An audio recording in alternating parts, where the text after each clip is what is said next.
நாங்க அங்க வந்து ஃபேமிலியா செட்டில் ஆனா சொத்துக்கள் வைத்துக் கொள்ளலாமா? நல்லா புரிஞ்சுக்கோங்க. கைலாசத்துக்குள்ள யாருக்குமே எந்த சொத்துரிமையும் கிடையாது. ஆனா, நீங்க கைலாசத்துக்கு வர்றதுக்கு முன்னாடி உங்களுடைய சொத்துக்கள் இருக்கும் இல்லையா?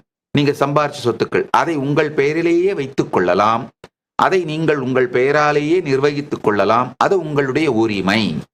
கைலாயத்துக்கு உள்ளதான் யாருக்கும் சொத்துரிமை இல்லையே தவிர, நீங்கள் கைலாயத்துக்கு வெளியிலே வைத்துக் கொண்டிருக்கும் சொத்துக்களை நீங்கள் வைத்து நிர்வகித்துக் கொள்ளலாம். அதில் எங்களுடைய தலையீடு இருக்காது. அது உங்களுடைய சுதந்திரம்.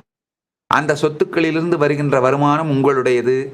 அதில் நாங்க தலையிட மாட்டோம் மட்டும் இல்லாம அதை தெரிந்து கொள்ள கூட மாட்டோம். அது என்னன்னு தெரிஞ்சுக்க கூட மாட்டோம்.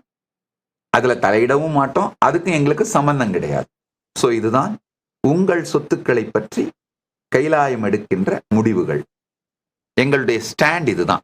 நீங்க கைலாயத்துக்கு வரும் பொழுது உங்க பேர்ல எவ்வளவு சொத்து இருக்கு, நீங்க எவ்வளவு பணம் வச்சிருக்கீங்க, இந்த இன்ஃபர்மேஷனை நாங்க கேட்க கூட மாட்டோம்.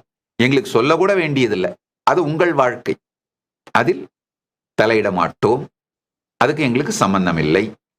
கைலாயத்தில் இருக்கும் பொழுது உங்களுடைய எல்லா தேவைகளையும் கைலாயம் பார்த்துக் கொள்ளும்.